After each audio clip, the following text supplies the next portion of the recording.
Oh, so you missed Thursday also. Okay. Okay. So we're holding Eis Dalet here. Okay. We're in the Maimer V'nocha Alav. And we're chapter 4. So what we're setting up now is where we're getting into sort of the meat of the Maimer. And it's really here, it's going to give multiple introductions here till we're going to get to the point that the question we're trying to answer. So this Maimer is based on the Friedrich Rebbe's Maimer, V'nocha Alav Tafshin Tes. And in that Maimer, the Friedrich Rebbe mentions that Mashiach is going to be a Rav and a Melech. He's going to teach and he's going to be a king. And we explained what's the difference between the two. So Rav, Mashiach as a teacher, incorporates two things, includes two things. One, teaching in a way that we understand thoroughly. And number two, as the Rebbe says in this Maimer here, also even the idea of seeing. That you study in a way of seeing, which is a much higher level of understanding. And beyond that, he's also going to be a king. What's the meaning of that he's going to be a king? He's going to be teaching or exposing us to, revealing to us things that are totally beyond even intellect, even our capacity to understand.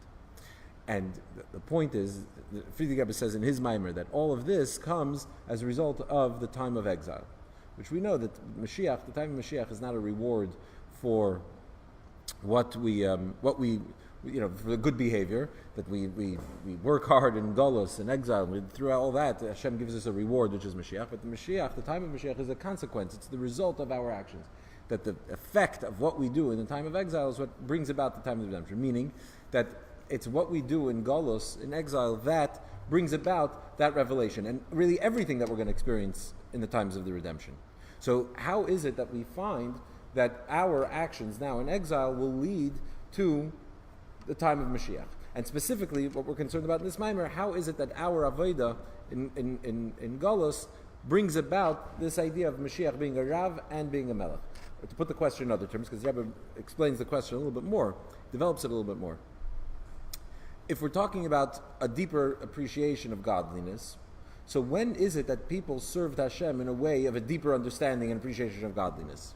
That happened in the time of the Beis Hamikdash. Times of the Beis Hamikdash, there's a revelation of godliness. You had both a deeper understanding of godliness, and you were able to see godliness. So that's similar to these two ideas of understanding and of Rav, and the idea of seeing, which is, or beyond seeing, even a higher idea, which is Melech. But in Golos, in times of exile, we're asleep. What happens when a person is asleep? His understanding, his intellect doesn't operate optimally. Right, the idea of a person is dreaming, so there's some kind of intelligent consciousness that is going on during sleeping, but it's not the same as when he's awake, certainly. It's not coherent. And then seeing is completely gone. The person doesn't see at all when he sleeps, to the extent even that his eyes are closed when he's sleeping. So how is it that if we're talking about a deeper appreciation for godliness, both in the realm of understanding and of seeing, of beyond understanding, so how is it that the time of exile is what brings that about? Seemingly it would be the other way around. It should really be the time of the temple, the Beis Hamikdash time, that would lead to that we serve Hashem in a way of understanding and beyond, and that leads to the time of Mashiach.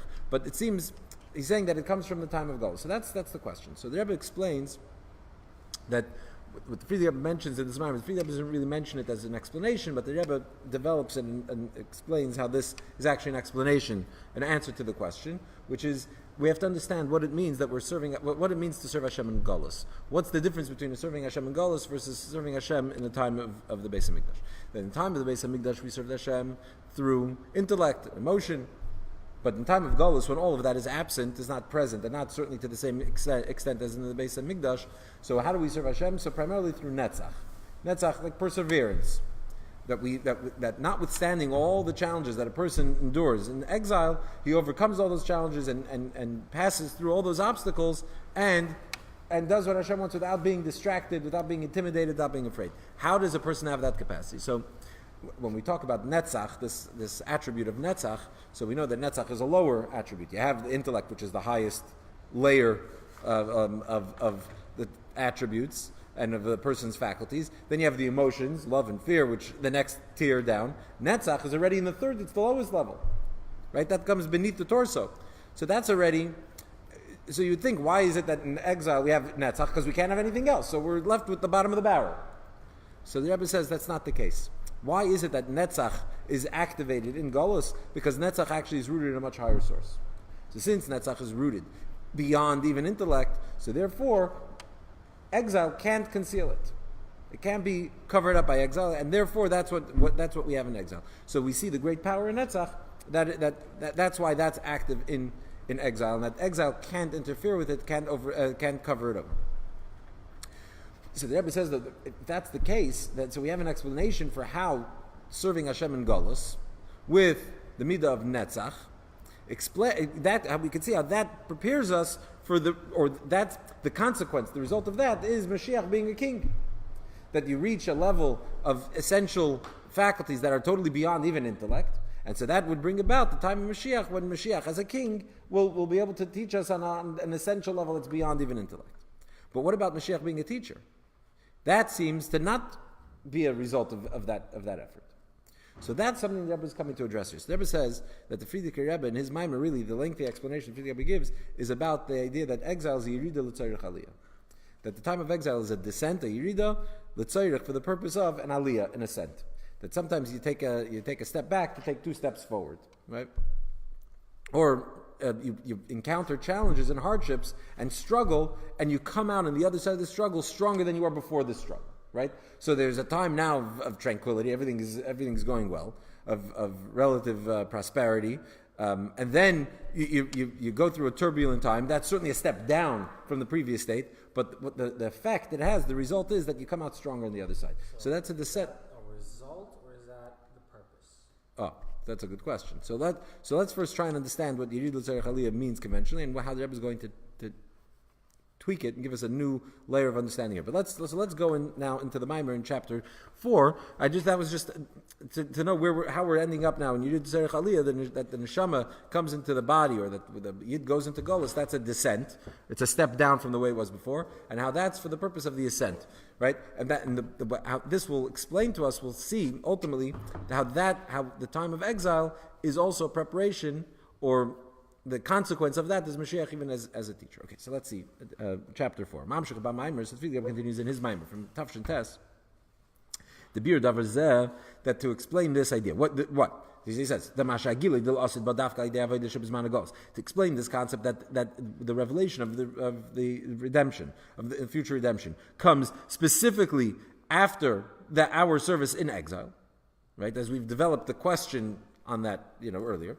So Yuvan Me'inyin says it can be explained from the descent of the neshama down here in this world, below. That the Yerida, the descent, is for the purpose of an ascent. So the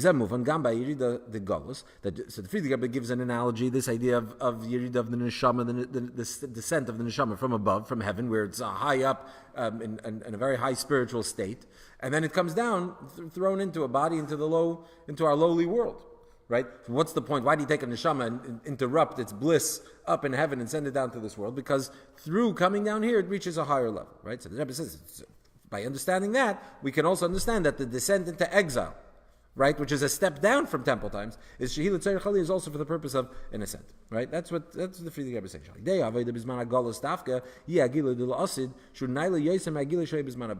That it's specifically through the descent into exile that will cause the revelation of the future redemption, which is higher than the revelation that was during temple times. So temple times, there is one level of revelation, but through the descent into exile, which is a step down from temple, the times of the Beis Hamikdash, through that we'll reach a higher level of revelation, which is the time of Mashiach.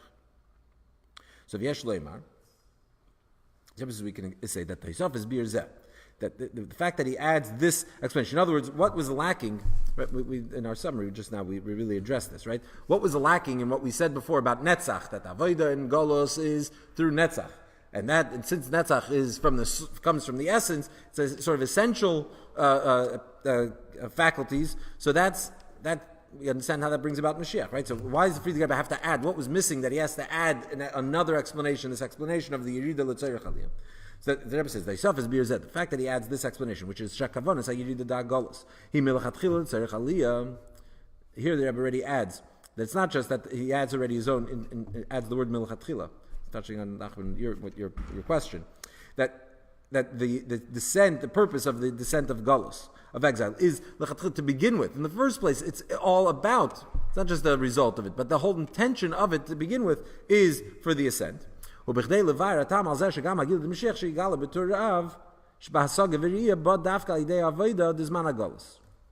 So the Rebbe says, as we just explained right before we started here, that the Friedrich Rebbe adds this explanation, this idea of Yerid Tzarech Aliyah as a reason why Mashiach will also be a Rav. How the fact that Mashiach will be a Rav, that will teach us both in an intellectual way and in the way of seeing, all come as a result of our Avodah and Golus.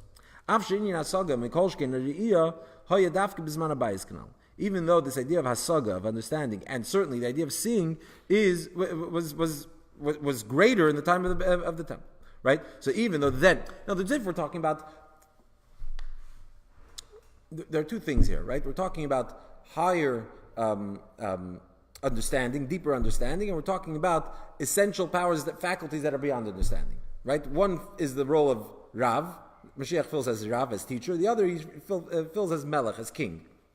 So what we explained about Netzach, that explains how through working with our essential faculties, through that, we then bring about a deeper essential sort of revelation, the idea of king. But it doesn't explain, working with the essence doesn't explain, the essential fact doesn't explain how the understanding will be deeper, will be on a greater level. So it's insufficient. But the thing is like this. So before we continue, conventionally when we talk about Yerid Tzarech Aliyah, so what's Yerid Tzarech Aliyah mean? The descent, in order to get an ascent. So an example to give Rotten Chassidus is like you have a little stream of water that trickles, the water is trickling, it's flowing pleasantly. And then what do? You block the water, you block the stream. And what happens?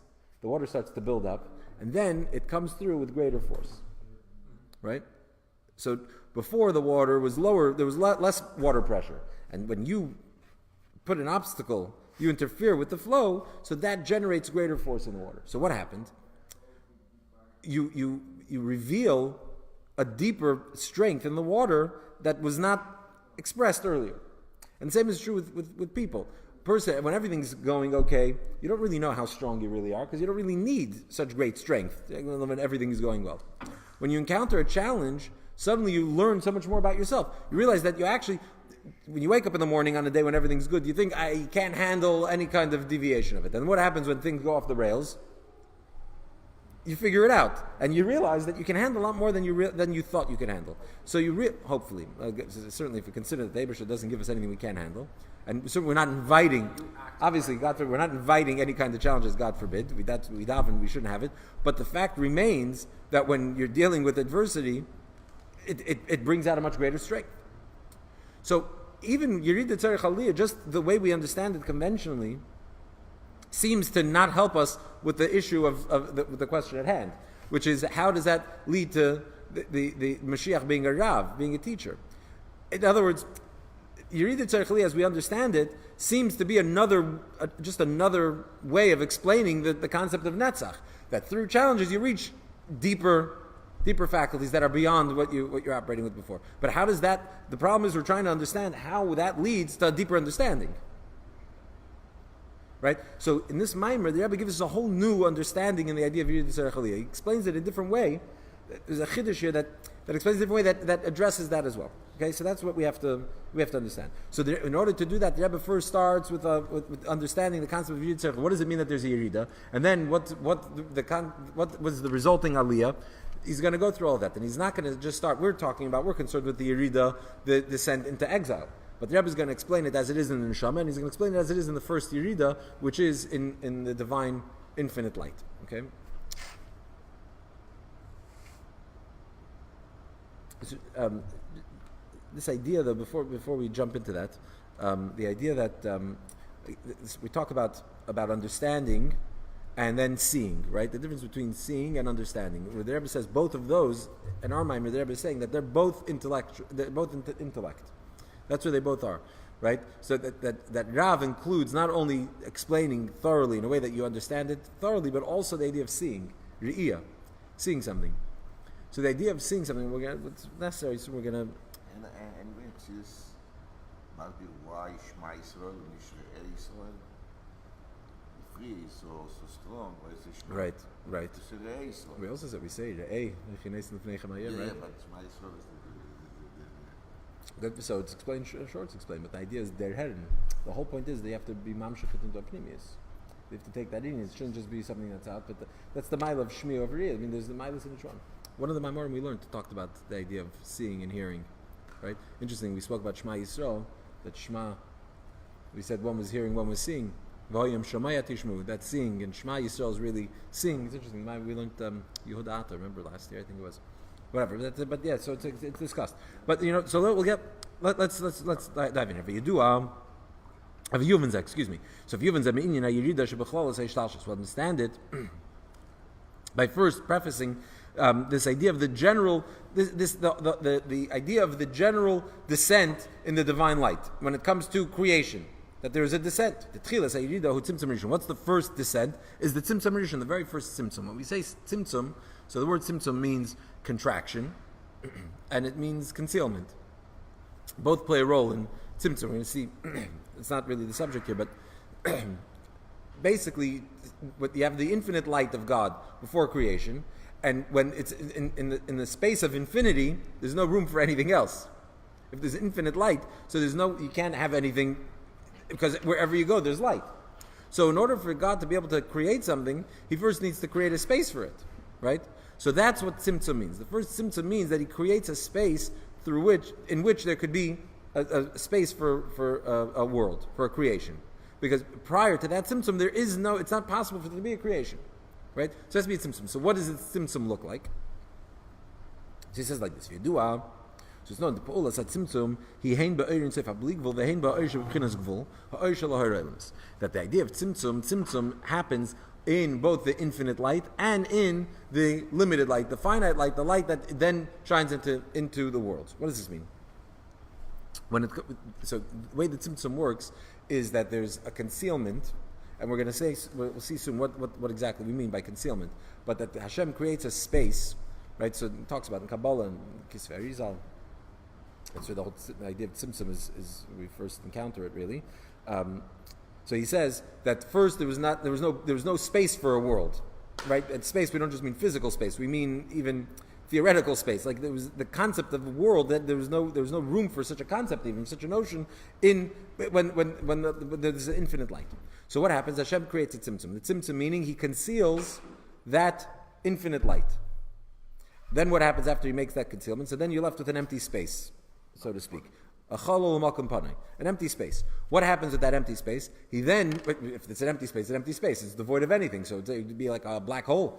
What happens there? He then shines light into that space. That's the light of Ishtalshalos. Ishtalshalos meaning he starts to create. He starts to become knowable and definable, tangible. That's what that light is. So which light shines back into the empty space? If you were to shine the infinite light into that finite space, we'd end up back at square one. We'd end up back with the same problem. So what does He shine in? He shines in a finite light. Where does that finite light come from? Where did that come from? So before the tzimtzum, when we're talking about Oir Soif, completely, totally infinite light, there are two elements here. Even before the tzimtzum, there is the light that's infinite, and then there's at least the potential for the light that's finite. So that finite light is intermingled with the infinite light.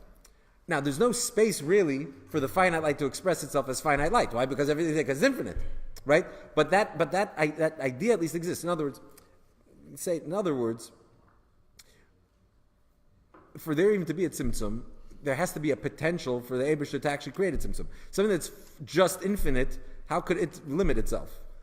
In other words, it has to be able to have. There also has to be that finiteness there as well. But it's in an infinite space. So how does that work? So first, the infinite light is concealed. And then the finite light is shined in. And even that finite light, as on its own, is too intense for a creation. So that's where you have the whole hishtalshus, where it starts going lower and lower. And as it moves in, as that light that is shined back into that empty space, as it were, continues to move forward into that empty space, it gets thicker or darker, denser, and becomes darker and dimmer and more limited. Okay. So he says like this. The Pa'ulas at tzimtzum ba'ir ha'bligvul Humashin is so we say the pull is a tzimtzum that the tzimtzum is affects not only the infinite light but also the finite light. In other words, obviously it has to affect the infinite light in the sense that we need to create a space for creation, but it also has to affect the finite light as well, because the finite light on its own is too intense. So that also has to be affected. But we'll see that the effect it has on them is different. It says like this. The pull is a tzimtzum. First, what's the effect? It says like this. The pull is a tzimtzum be'era b'ligvul humashin is alam v'nichel b'mkayre. The effect that the tzimtzum has on the infinite light is that it is concealed, meaning it goes back into its source. Ve'enoi meir begilei b'makam hachalom, and therefore is not shining. It's not revealed and manifest in that empty space. Obviously, it's there as well. Can't say it disappears, right? Then it's no longer infinite. But then it's not infinite. If there's a space that it isn't, then it's no longer infinite. Then there's a limit to what it is. So what does it mean? It means that it's not revealed. It's no longer manifest. So that's the effect it has. Hainu, the pulsat tzimtzum barizahu loiba gufa, meaning the light itself remains in infinite light. So what happens? So what does it mean that it doesn't shine there? It means there's a space that doesn't see it. Of course, it's still there. It's infinite, but it's not seen. So the light itself remains in infinite light.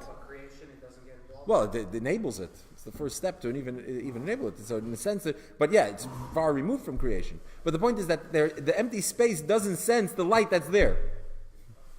So the effect is not on the light. The effect is from the empty space, right? So the light itself is unchanging. The light is infinite and remains infinite. It's just that now it's concluded in the essence, in its source, in that potential, and therefore is not felt in that space. So the effect is not in the light itself. What's the reason? Since this light is higher than creation, since this light is infinitely removed from creation, meaning something finite, right? So therefore, that finite creation can't affect it. It's too beyond it. So the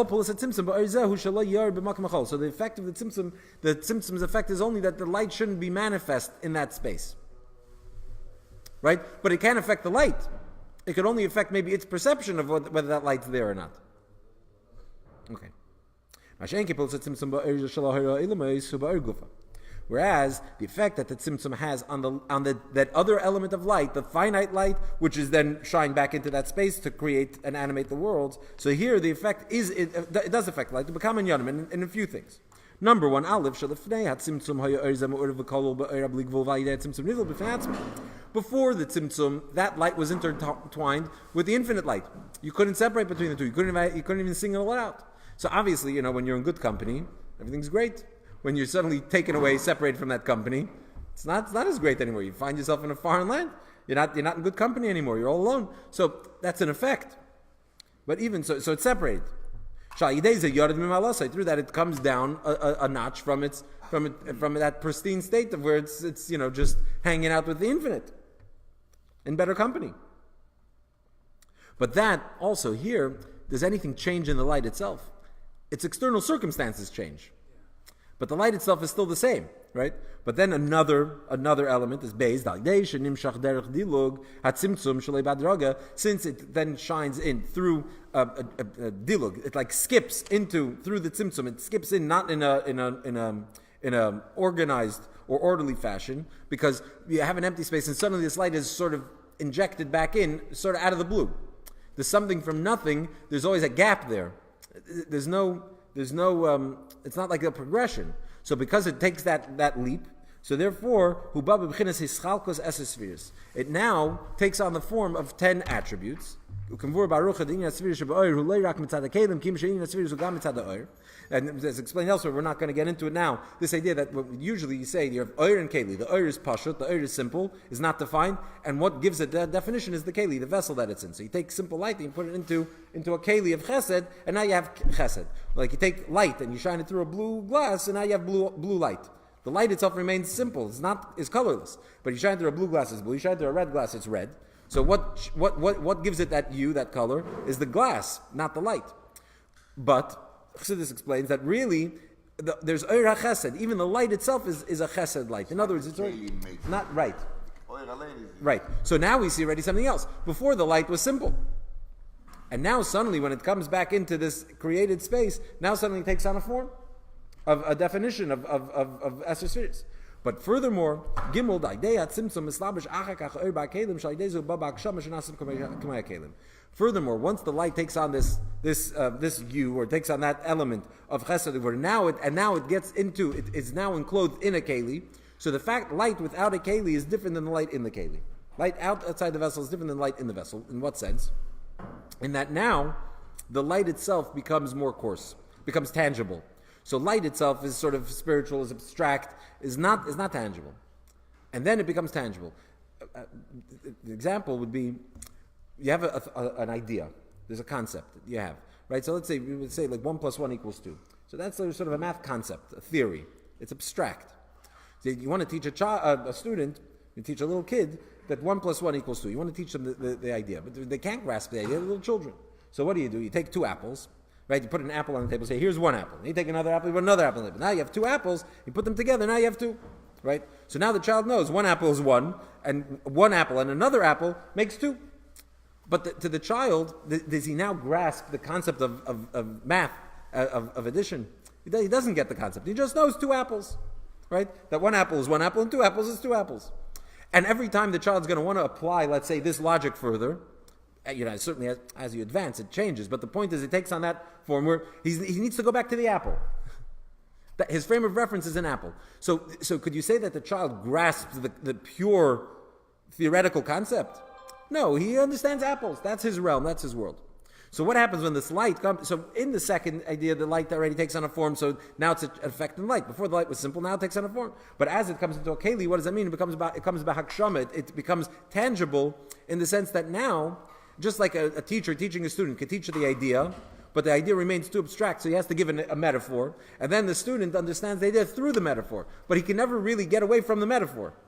Meaning he doesn't have the idea itself, he has a tangible form of the idea, which is obviously lower than the purity of that idea itself. How are we on time? We're okay? We're going to stop here? But this idea of, let's just close out the idea here for a second. The difference between the Oir HaBligvul and the Oir HaGvul. So what we said, by the tzimtzum, there's the tzimtzum, the effect it has on the infinite light and the effect it has on the finite light. So the example that's given, this is of a teacher and a student, right? The teacher is beyond, totally above and beyond, is infinitely removed from the student, right? So the teacher has an idea, or ideas or thoughts, that are totally beyond the capacity of a student to even comprehend. It's a whole different world.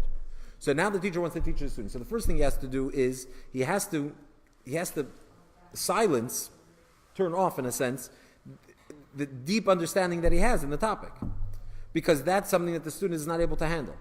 Right? So the teacher, as he's a teacher, as he understands in that sort of infinite capacity, let's say, is too far beyond the student, he has to conceal that.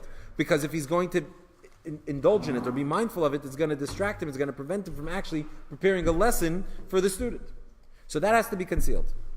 Then what happens? Then he has to start to think about this idea in a more simpler, right, more elementary form, until he actually teaches it. Once he's teaching it with a metaphor. So that's how you have the infinite light. That is the first step. That has to be concealed, because if it's not concealed, it distracts. There's no room for a teacher to even approach a student if he's stuck in his world of ideas, right? So he needs to be able to quiet that, to silence it, to conceal it, right? He doesn't eliminate it. He doesn't become a fool. It's there, but it's concealed, so it doesn't distract him. So now he can approach the student and be able to teach. So he has to then take that idea as it's relatable to the student and develop it and bring it down in a way that the student should be able to understand it. So that's basically the idea of the tzimtzum, that you have the Oir HaBligvul, that at first there's no space for a world at all. So that has to be concealed. And then you have the limited light that can then be shined back in, and that as well, that here already there's an impact, an effect that it has on that light itself. As we said, the 3 effects that it has on the Oir HaGvul.